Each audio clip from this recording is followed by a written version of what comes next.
Tinju Naga Penggetar Langit. Bagian 166. Dasar gadis bodoh, kamu bisa langsung keluar dari sekte Telaga Biru setelah menjadi ranah Emperor dengan alasan untuk mengabdikan diri pada klan kita. Pemikiran ayah ada benarnya. Kalau begitu aku akan segera bergabung dengan sekte Telaga Biru. Tidak perlu buru-buru, karena pemimpin Tsuchiji masih di sini. Maka penerimaan murid baru mereka akan dilaksanakan paling cepat 3 hari lagi. Baguslah, aku akan kembali ke sekte lebih dulu untuk mengemaskan semua barang-barangku dan berpamitan pada pemimpin suci. Setelah itu aku akan langsung menuju sekte Telaga Biru. Gadis cantik itu tersenyum bahagia, dan dia mencapai peringkat 10 dalam kompetisi antara sekte tadi. Feng Yuan yang menguping pembicaraan mereka sangat senang mendengarnya, dan tidak menyangka Yang Xiao cukup hebat menyebarkan rumor tentang sekte Telaga Biru memiliki sumber daya yang mampu membuat ranah raja bela diri ke ranah emperor dengan mudah. Yang langsung memicu petir ilahi saat menyerap kristal binatang spiritual di penginapan yang langsung diawasi oleh Feng Yuan, agar tidak ada kultivator nakal yang mengusik proses penerobosan kultivasinya. Semua kultivator sangat iri dengan Yang Ni yang mendapatkan perhatian dari Feng Yuan, padahal ia berasal dari sekte tingkat 9, serta pencapaiannya dalam kompetisi antar sekte cukup buruk karena langsung kalah dalam babak penyisihan pertama. Yang Ni membuka matanya dan merasakan energi spiritual yang meluap-luap di dalam dantiannya. Ini karena emperor itu?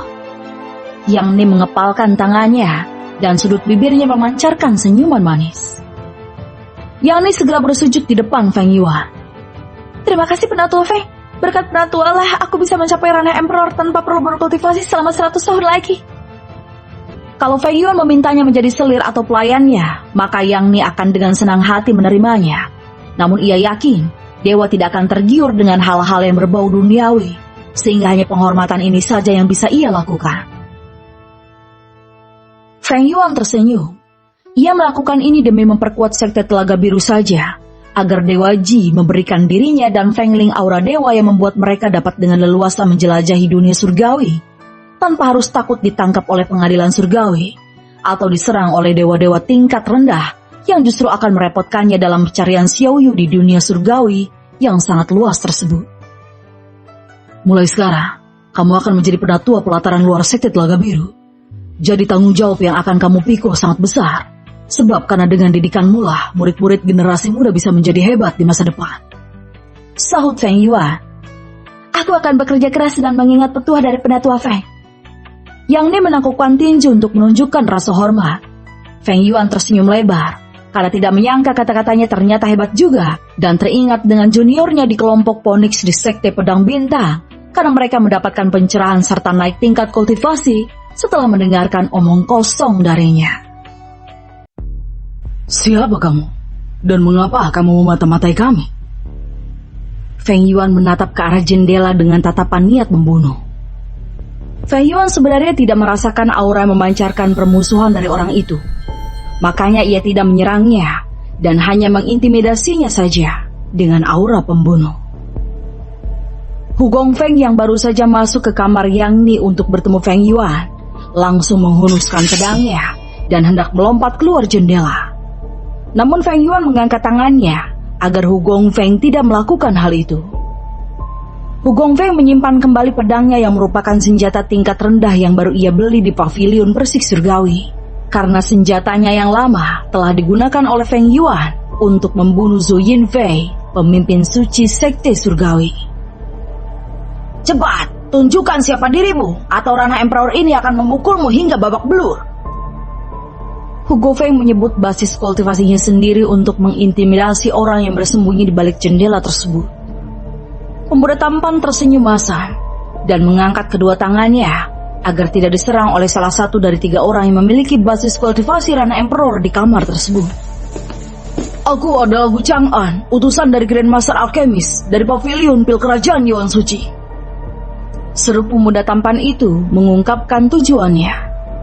Feng Yuan tersenyum cerah dan tak menyangka menemukan seseorang yang memiliki energi spiritual api dan kayu. Wu Chang'an ini termasuk jenius alkemis yang lahir sekali dalam 1000 tahun, dan Feng Yuan berpikir harus menariknya ke sekte Telaga Biru. Kemudian Wu Chang'an akan menjadi Grandmaster Alchemist nomor 1 di dunia Tianwu. Kalau Feng Yuan berhasil menjadikan Gu Chang'an bagian dari Sekte Telaga Biru, maka tidak akan ada satupun kekuatan di dunia Tianmu yang akan menyerang Sekte Telaga Biru, karena keberadaan alkemis itu cukup langka dan sangat dihormati. Sebab hanya alkemislah yang dapat menyediakan sumber daya yang dapat meningkatkan kultivasi para kultivator. Feng Yuan berjalan ke sisi jendela yang lain dan membuka jendela itu. Kemudian menatap lurus ke depan dan kedua tangannya ia taruh di punggung. Penampilan itu adalah penampilan yang sering ia lihat ditampilkan para sesepuh yang memiliki basis kultivasi tinggi agar terlihat berwibawa. Lalu, apa yang ingin disampaikan oleh senior Grandmaster alkemis itu? Feng Yuan berkata pelan tanpa menoleh ke arah Gu Chang'an. Sementara, Yang Ni bingung melihat perubahan sikap pada penatua kehormatan Sekte Telaga Biru itu. Padahal selama beberapa hari ini, ia melihat Feng Yuan tampak sangat humoris dan tidak terlihat seperti penatua. Feng Yuan malah terlihat seperti murid senior saja. Beliau ingin Tuan Feng bergabung dengan Pavilion Pil, sahut Gu Chang'an. Tetapi tiba-tiba ia tercengang melihat kobaran api berbentuk naga mengelilingi tubuh Feng Yuan, dan itu adalah api yang sangat kuat, yang termasuk dalam api yang cocok bagi para alkemis. Tuan Feng, apakah Anda Grandmaster alkemis juga? Selidiknya penasaran. Feng Yuan tidak menjawabnya, tetapi ia mengeluarkan tungku alkemis serta beberapa herbal murah yang seharusnya bahan latihan untuk alkemis pemula. Karena pil yang akan dibuat dengan sumber daya itu hanya pil penempaan tubuh tingkat rendah saja. Semua bahan-bahan itu melayang 2 langkah di belakang Feng Yuan, yang tetap menatap keluar jendela, dan ia mengontrol tungku alkemis itu dengan pikirannya saja. Cara terbaik untuk merekrut murid dengan bakat menantang langit adalah dengan memamerkan kehebatannya, yang membuat murid berbakat itu merasa seperti sepotong sampah yang tidak berguna, sehingga ia akan memohon untuk dijadikan sebagai muridnya. Feng Yuan kembali mengeluarkan satu bahan lagi yang merupakan esensi darah binatang spiritual ikan koi yang ditangkap oleh Feng Ling yang belajar memasak di Sekte Telaga Biru setiap hari. Gu Chang'an bingung, kenapa Feng Yuan menambahkan esensi darah binatang spiritual? Karena dengan menambahkan itu, maka Feng Yuan sedang membuat pil roh. Namun untuk membuat pil roh, seharusnya dibutuhkan herbal yang telah berusia ratusan tahun, bukan herbal murah seperti yang digunakan oleh Feng Yuan. Kobaran api kemudian menyelimuti tungku alkemis dengan suhu yang sangat panas, yang membuat Gu Chang'an hampir hangus terbakar. Untung saja Feng Yuan langsung menjentikan jarinya, mengontrol api itu agar tidak mencelakai orang lain. Gu Chang'an tercengang, pemandangan ini di luar akal sehatnya. Apakah Tuan Feng benar-benar dewa seperti yang dirumorkan itu? Gumamnya penasaran. Dalam beberapa tarikan nafas, cairan kental berwarna emas keluar dari tungku. Kemudian ampas yang tidak berguna yang melekat pada cairan kental berwarna emas itu memisahkan diri. Dan cairan kental berwarna emas itu kemudian memisahkan diri lagi menjadi 10 bagian dengan bentuk bulat seukuran kelereng. Itu adalah pil roh dengan kadar kemurnian mencapai 99,99%. Gu Chang'an berteriak dan mengusap-usap wajahnya. Apakah ia sedang bermimpi atau terkena teknik hipnotis?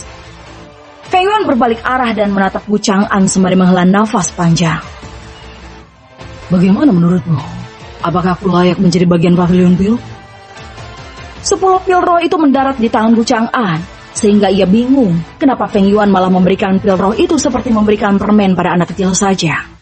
Padahal harga pil roh itu sangat mahal dan diperlakukan sama halnya seperti emas. Tuan Feng tidak layak bergabung dengan Pavilion Pil.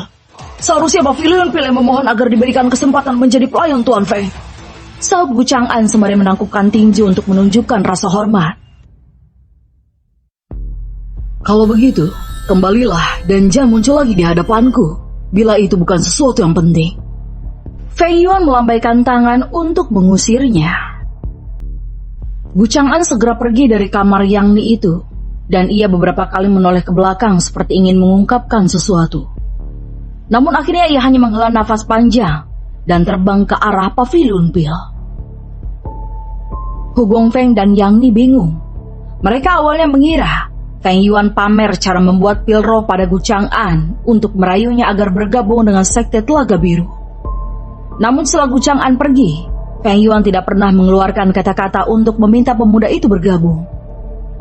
Padahal menurut mereka, pemuda itu pasti akan bergabung bila Feng Yuan memintanya, walaupun hanya sekedar bercanda. Feng Yuan tahu apa yang mereka pikirkan. Tenang saja, bocah tambahan itu pasti akan mendatangi sekte Telaga Biru. Apakah kamu tertarik padanya? Yang Ni bingung. Kenapa Feng Yuan malah mengira dirinya jatuh cinta pada Gu Chang'an? Padahal ia menyayangkan Feng Yuan yang tidak memintanya untuk bergabung dengan sekte Telaga Biru. Lupakan saja apa yang kukatakan barusan. Kamu bermeditasi lagi untuk menstabilkan energi spiritualmu saja. Seru Feng Yuan lagi, karena mereka malah tampak kebingungan. Padahal ia hanya ingin bercanda. Feng Yuan dan Hu Gongfeng kemudian meninggalkan kamar Yang Ni. Keduanya turun ke lantai bawah penginapan dan minum teh sembari menunggu Jie pula. Gu Chang'an menceritakan apa yang ia lihat saat Feng Yuan membuat pil roh dalam sekejap pada Grandmaster Alchemist Pavilion Pil. Itu sangat tidak terduga sekali. Berarti rumor tentang dia itu benar. Grandmaster Alchemist Pavilion Pil mengelus-ngelus janggut putihnya dan merenungkan cukup lama. Sebaiknya kamu berguru padanya, karena aku mendengar sekte Telaga Biru sedang merekrut Rana Raja Bela Diri secara besar-besaran dan menjamin mereka akan menjadi Rana Emperor dalam waktu singkat. Katanya lagi, iya, yang Ni Rana Raja Bela Diri dengan bakat rendah telah naik Rana Emperor. Saat aku memata-matai mereka, aku melihat Tuan Feng itu memberikan kristal binatang spiritual pada Yang Ni. Sahut Gu Chang'an. Grandmaster Alchemist Pavilion Pil terkejut mendengarnya. Ia tidak menyangka Feng Yuan itu benar-benar kaya dan memiliki sumber daya yang tidak terbatas. Kalau Gu Chang'an berpura-pura menjadi murid sekte Telaga Biru, maka Gu Chang'an akan menjadi Rana Emperor, serta menyerap semua pengetahuan tentang alkemis dari Feng Yuan. Pavilion Pil di masa depan akan semakin berjaya, bahkan dapat menjadi kekuatan yang melebihi kekuatan sekte tingkat 1. Grandmaster Alchemist menyeringai tipis. Ia tak sabar menantikan masa-masa kejayaan Pavilion Pil yang akan segera terwujud. Dia tidak takut Gu Chang'an akan mengkhianatinya, karena pemuda ini ia asuh dari kecil dan sudah menganggapnya sebagai anaknya saja. Bahkan ia berencana akan menikahkan putrinya dengan Gu Chang'an setelah ia kembali ke Pavilion Pil nantinya. Aku akan memberikan tugas rahasia padamu, seru Grandmaster Alchemist Pavilion Pil. Bergabunglah dengan sekte Telaga Biru, dan setelah kamu menjadi Grandmaster Alchemist, barulah kembali ke Pavilion Pil. Saat kamu kembali, kamu akan aku nikahkan dengan Xie dan menjadi penguasa baru Pavilion Pil. Gu Chang'an terkejut mendengarnya, karena putri dari Grandmaster Alchemist Pavilion Pil juga merupakan alkemis hebat yang menjadi Grandmaster di usia muda. Kini gadis cantik itu menjadi manajer Pavilion Pil di wilayah barat, dan merupakan salah satu kecantikan yang diinginkan para pangeran dan tuan muda klan besar. Aku akan menjalankan misi ini, Tuan, sahut Gu Chang'an, segera menangkupkan tinju untuk menunjukkan rasa hormat. Saat Tuan Feng itu kembali ke domain dewa, maka aku akan meninggalkan sekte Telaga Biru dan langsung kembali ke Pavilion Pil, katanya lagi dengan penuh semangat.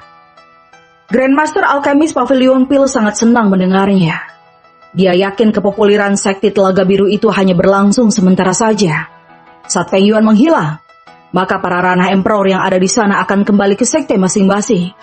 Karena dari awal mereka hanya menginginkan keberuntungan yang diberikan oleh Feng Yuan, bukan untuk bergabung dengan sekte yang hampir hancur lebur tersebut. 3.000 mil dari ibu kota kerajaan Yuan Suci, merpati pesan hinggap di sekte yang dulunya adalah sekte tingkat 9. Namun kini sekte itu telah menjadi sekte tingkat 3, karena murid-murid sekte itu tiba-tiba memiliki banyak murid ranah Raja Bela Diri. Akan tetapi, sekte mereka tidak menarik perhatian, karena kalah dengan popularitas Feng Ling serta aksi pamer harta Feng Yuan. Beberapa sekte besar telah curiga dengan perubahan sekte itu, dan mengirim beberapa ahli bela diri untuk menyelidikinya. Namun semua ahli bela diri yang mereka kirim menghilang tanpa ada jejak yang tertinggal. Sekte-sekte besar tidak bersatu melawan sekte itu, karena kemunculan dewa dari pengadilan surgawi. dan Feng Yuan yang menurut mereka jauh lebih berbahaya, serta untuk sementara mengesampingkan dulu bahaya yang mungkin ditimbulkan oleh sekte itu. Murid pelataran sekte bambu kuning membawa gulungan kertas dari merpati besar di sekte bambu kuning. Dia mengetuk pintu, dan terdengar suara nafas terengah-engah dari pemimpin suci sekte bambu kuning, yang merupakan wanita cantik berusia 150 tahun.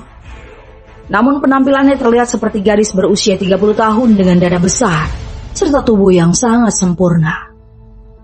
Murid pelataran luar itu menghela nafas panjang, karena pemimpin sucinya sebenarnya adalah janda.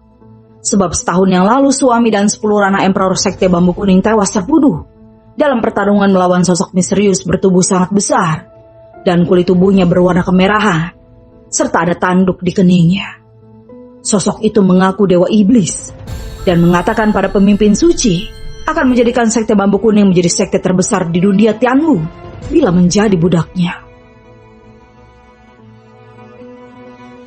Bersamu